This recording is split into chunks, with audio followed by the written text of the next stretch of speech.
शेख साहब क्या कहते हैं मुल्क के हालात के हवाले से? देखें अली मुमताज साहब, ये को पूछने वाली बात ही नहीं है। जी हाँ, ये तो पाकिस्तान का हर शख्स जानता है कि मुल्क के हालात कैसे हैं। जी ये आपके जितने भी दानिश्वर बैठे हुए हैं सब जानते हैं कि मुल्क के क्या हालात हैं। जी चलें शेख साहब आप बता देना। इनमें से किसी को पूछ लें, ये गूंगे बिठाए हुए हैं आपने। एक साहब बहुत अच्छे हालात हैं मुल्क के। आपकी शक्ल से तो नहीं लगता अच्छे हैं। मुझे छोड़े, मैं मुल्क की बात कर रहा हूँ। देखें गौरी साहब, मैं खुद यही कहता हूं कि आप इस वक्त बहस छोड़ें, बयानात की बजाय गरीब की तरफ तवज्जो दें। जी मैंने तो ये भी ऐलान किया है कि अगर पूरी कौम में से किसी का कोई मसला हो, आपके साथ किसी किस्म का मसला हो, आप परेशान हैं, तकलीफ में हैं, दुख में हैं, तो फौरन लाल हवेली से राब्ता करें। पिंडी बॉयज बैक इन एक्शन। मैं करूंगा आपके मसाइल का हल, वो भी सिर्फ 3 घंटे में। अच्छा नोट, आपके तमाम मसाइल को राज में रखा जाएगा। शेख साहब सियासत से किनारा कशी इख्तियार करके आस्ताना खोल ली है। देखें सियासत से कौन कम वक्त किनारा कशी कर रहा है। सारी जिंदगी सियासत में गुजरी है। हाय स्टूडेंट्स पॉलिटिक्स से शुरू हुआ हूं। सियासत तो मेरी रगों में अली साहब इस तरह दौड़ रही है जैसे वापडा की तारों में बिजली दौड़ती है। लेकिन शेख साहब आपकी सियासत तो इस वक्त बिल्कुल रुक चुकी है। हाँ, तो वापडा की तारों में भी तो कभी कभी बिजली रुक जाती है। जिस तरह वापडा में लोड शेडिंग हो जाती है, इसी तरह सियासत में भी लोड शेडिंग हो जाती है। वाह वाह वाह। इसलिए आप लोगों ने मेरे मामलात से नहीं घबराना। जी मुझे और मेरे भतीजे को खाम खाब केसों में उलझाया गया, वरना सारी कौम जानती है कि हम ना केसों वाले हैं ना ब्रीफ केसों वाले हैं। लेकिन इतने उलझे होने के बावजूद हम अपनी कौम, अपनी शहरियों को तन्हा नहीं छोड़ सकते। हाय मैंने इसलिए ये ऐलान किया है कि किसी का कोई मसला हो, लाल हवेली खुली है। वाह आप जब मर्जी लाल हवेली आके मुझे अपना मसला बता सकते हैं। शेख साहब लाल हवेली में गंदम लेके आए तो पीस देंगे। या जब दिल ते मेरा करदा है रोटियां लाण वाली सीख फड़ के ते तेन वो कोटा फरमाइश करो को करने वाली, कल कला को गोगा आ जाएगा, मेरे मुंडे दी झंड ला दियो। मैं वो मसाइल की बात कर रहा हूं जो एक सियासतदान हल कर सकता है। वाह देखें बात यह है कि शेख रशीद अपनी तकलीफ तो बर्दाश्त कर सकता है, लेकिन अपनी आवाम के दुख नहीं देख सकता। मुझे तो कोई दुख ही नजर आए तो मैं फटाफट आंखें बंद कर लेता हूँ। शेख साहब अखा क्यों बंद कर दे हो? अखा खोल के तो दुख दूर करो। गौरी साहब, आवाम के दुख दूर करना हुकूमत का काम होता है। अल्लाह के फजल से जब हम हुकूमत में होते हैं तो आवाम की खिदमत करते हैं, क्या उनके दुख दूर करते हैं, उनके मसले हल करते हैं। मगर मैं अब क्या कह सकता हूँ इस हुकूमत के बारे में? जैसे आपने कहा कि ठीक चल रही है, मैं भी कहूंगा कि ठीक चल रही है। हाय शेख साहब आपने कहा कि हर किस्म के मसाइल के हल के लिए लाल हवेली में राब्ता करें। बिल्कुल कहा है। ये 3-4 दिनों से मुझे छींकें बहुत आ रही हैं, इसका कोई हल बता दें। देखें आपकी छींकों का तो मेरे पास हल नहीं है, मगर सुना है कि छींकें उस वक्त आती हैं जब कोई याद कर रहा हो। तेनू नहीं मेरा ख्याल है वेखना चाहिए, उस बंदे नू लभ के छेत्र मारने चाहिए ने जेड़ा तेरे वर्गे बंदे नू याद कर रहा। और शेख साहब ये निच बड़ी खतरनाक है। एक कमजोर आदमी है, जोर दी निच आई ते कलाबाजी भी लग सकती। जी बिल्कुल। और जुल्फी, मेरा ख्याल है कि फौरी तौर पे अपने महल्ले के करियाने वाले का बिल अदा करो, वही तुम्हें याद कर रहा होगा।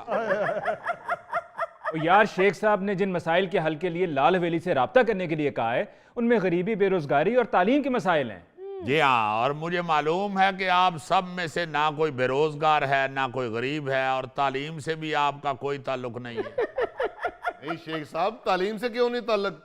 मेरे घर के बिल्कुल पीछे हाई स्कूल है।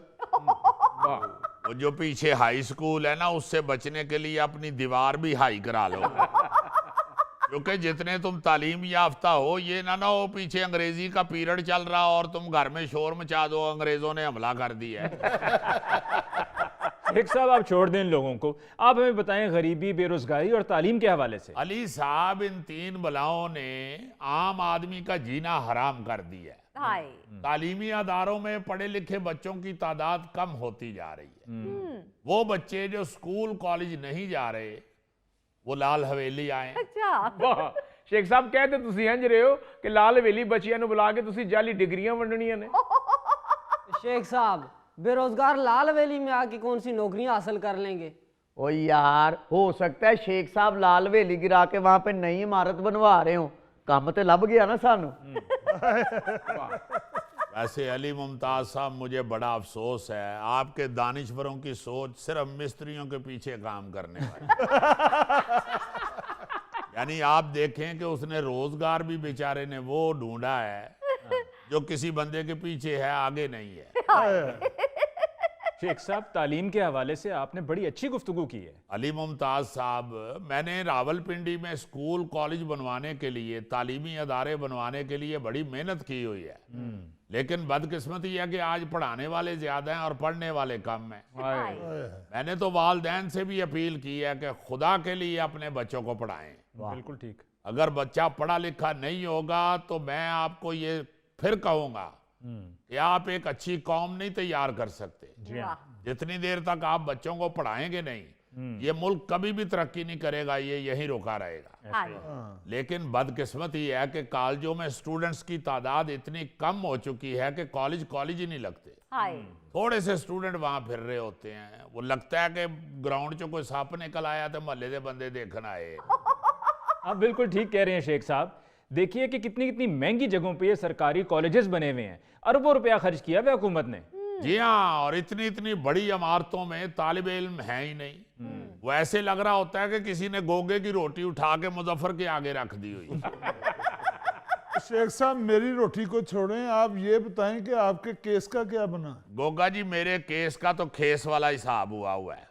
वो क्या कहते हैं कि मैं तो खेस को छोड़ता हूँ, खेस ही मुझे नहीं छोड़ता। शेख साहब, वो कंबल के बारे में है, केस के बारे में नहीं। आपको मालूम नहीं है, जितने खतरनाक केस बनाए गए हैं ना जी, उसमें कंबल खेस ही बन गए हुए हैं। देखें अब क्या बनता है। मेरे केस में 17 तारीख पड़ी है जी। सारे केसों की हालत सबके सामने है। मैं तो यार पाकिस्तान में था ही नहीं, इसके बावजूद केस बनाए गए। अली साहब, मेरे भतीजे ने कभी फैसलाबाद देखा ही नहीं, उसे 40 साल की सजा हो गई। मैंने खुद उससे पूछा है, मैंने कहा तुम फैसलाबाद गए थे? वो कहता है जी ये है कहाँ पे? तो मैंने कहा भाई शाहकोट से आगे, चनियोट से पीछे। कहता अच्छा, लायलपुर की गल कर रहे हो? आप यकीन माने कि उसे सिर्फ लायलपुर याद है, उसे तो फैसलाबाद का पता ही नहीं।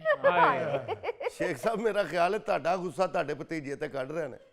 जाहिर है जी, उसे जब पता ही नहीं है कि फैसलाबाद कौन सा शहर है तो फिर मेरा गुस्सा ही उसमें निकल रहा है ना। छोटी छोटी बातों पे 10-10 साल कैद हो रही है। अब तो लगता है कि खांसने पर भी 10 साल कैद हो जाए। यकीन माने, मेरे तो गले में खराश आए, मैं जल्दी से लाल हवेली के पिछले कमरे में घुस जाता। वो क्यों शेख साहब? वो जी एवें खांसी की आवाज सुन के को महल्लेदार जाके हुक्मरानों को ना कह दे कि तुसी ते कहंदे सो सी हुण शेख नूं खंगण नहीं देंगे, वो तो फिर खंगण दे। ओए होए होए होए, बहुत ज्यादती है जी। शेख साहब ने उम्रे ते भी नहीं जान दे रहे। देखो ना जरा, सही जर्मन चला गया उम्रे ते मैनू नहीं जान दे रहे। शेख साहब, ये सही जर्मन कौन है? बहुत बड़ा दानिश्वर, बहुत बड़ा राइटर हुआ है जी। उसके इलाके में उसे सादत हसन संतू कहते हैं। ओ जी, सादत हसन मंटो है, संतू नहीं। जिस दानिश्वर